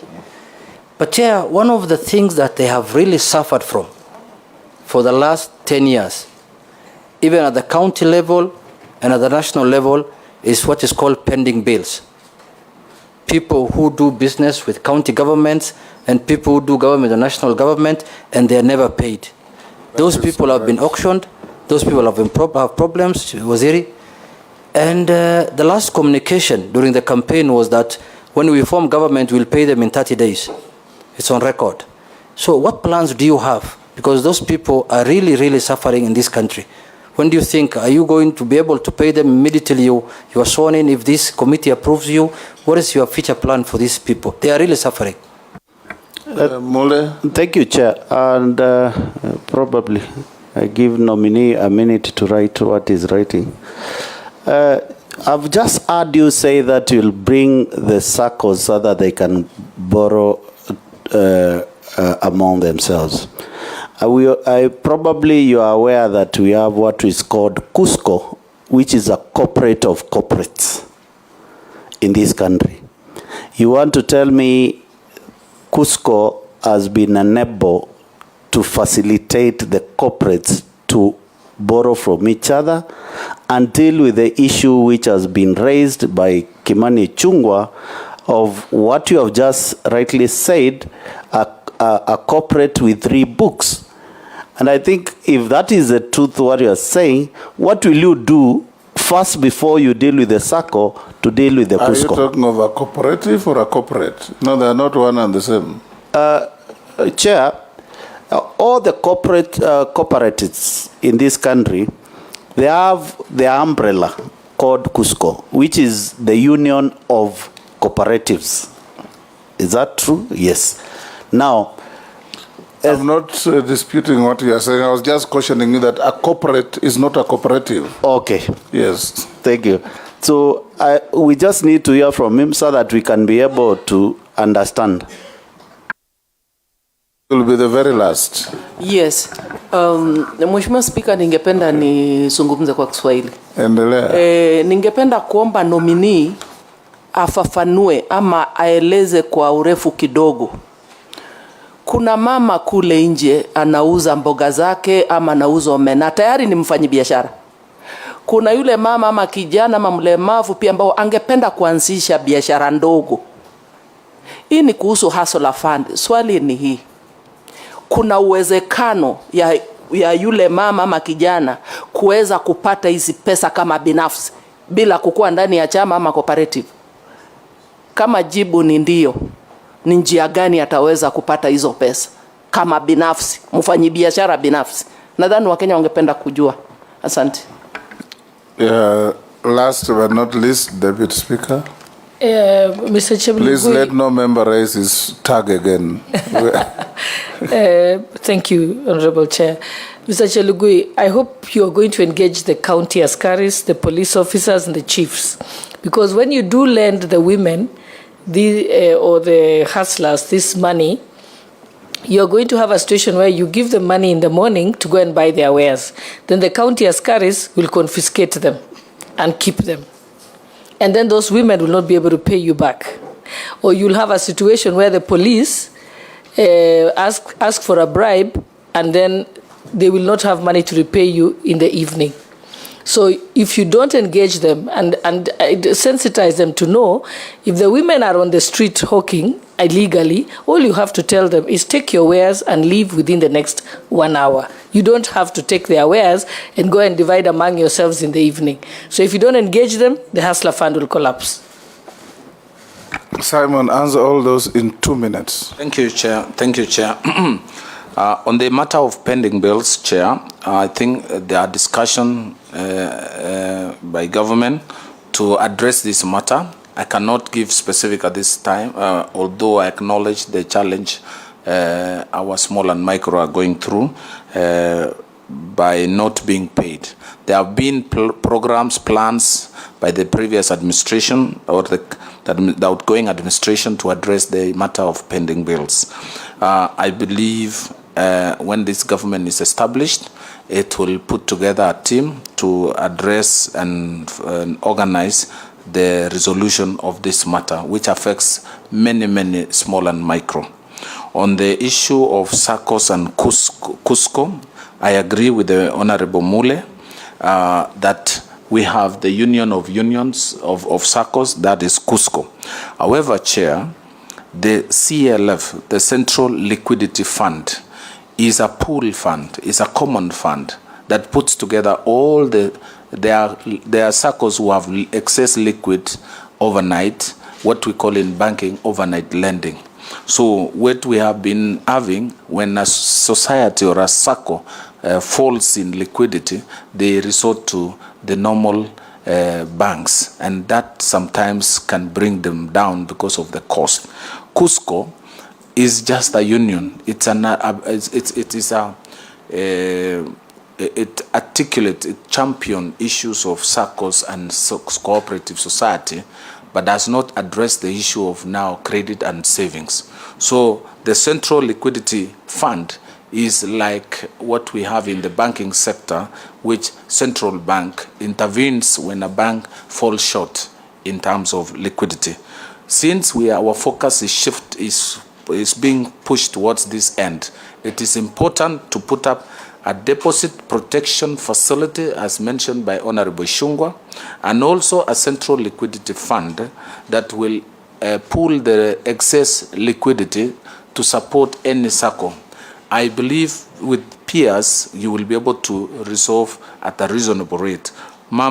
Kuna mama mboga ako pale nje. Hiyo swali ulikuwa umejibu, but I think she wants you to speak in Kiswahili to somebody who has triggered her to ask the question. Ningependa kuwaeleza wamama wetu ambao kila wakati wanaamka asubuhi kutafuta kusaidia familia zao kwamba hii pesa ya Asla ita Kiswahili na kwa ngumu, Honorable Chair, but hii pesa imepangwa kuwafikia wamama wote wa Kenya wanaofanya biashara mtaani, wanaofanya biashara mchini, na pia ile swala haswa ambao tunataka kuokoa ni ile riba wamama wanalipa wakikopa pesa kutoka watu wale wanapeana pesa reja kutoka mabengi na kutoka hazina ambazo wanakopesha pesa. I think swali lake ni kwamba kama hujaingia katika cooperative yoyote au kikundi chochote, wewe kama mfanyabiashara binafsi utakuwa na nafasi ya kupata hizi pesa? Asante, pole Chair. Mary, was that your question? Pole Chair, pole mwenyekiti. Ningependa kumweleza mheshimiwa kwamba wale wamama wote ambao wamejiunga ama hawajajiunga na vikundi wako na nafasi na njia ya kunufaika na hii hazina ya Asla Fund. Unaweza kopa hii pesa ukiwa mwewe binafsi ama kupitia kikundi. Hii pesa unaweza tumia simu yako, unaweza andika barua, unaweza kupitia maofisa, na unaweza kupitia mahali mabengi ama SACCO ambao wako katika kaunti zetu. Asante sana. Take 3 minutes to tell us your final wish. Involvement of chiefs and county and police as asked by the Deputy Speaker. And I want to... the brutality of the Kanjos. Yes. I think that's what she's asking. We will collaborate with all the stakeholders. This is a government intervention, and we will want to rally everybody alongside this plan. So the police, the county governments, and the chiefs are part and parcel of this program. Thank you. 3 minutes to tell us your final wish. Thank you, Chair. First and foremost, I want to appreciate the opportunity given to me to appear before this honorable house, led by you, the Speaker, and the Deputy Speaker, and honorable members. Chair, I have served diligently this country in various capacities.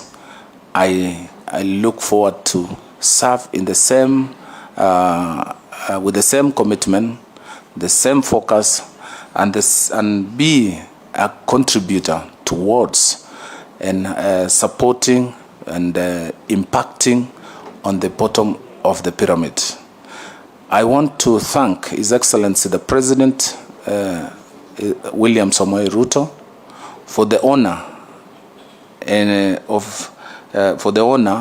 the appointment, the nomination for this position. This is a trust. He has shown trust in me, and I will not let him down, and I will not let this country down. I'll work. I understand the enormity of the task of the hustlers, of the many Kenyans who are suffering in cooperatives, and the need to bring sanity in this sector.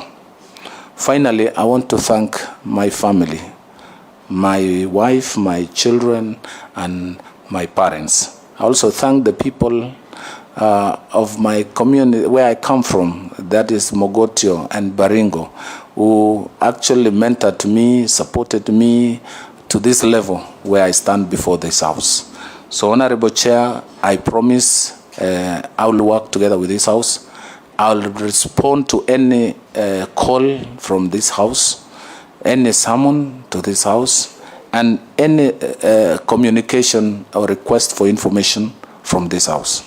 I thank you, Chair. Thank you, Simon. We now release you to go to your other duties. If you have any documents to exchange with the clerk's office, please do so out there. The sergeant will now show you the way. Honorable members, I'll give you a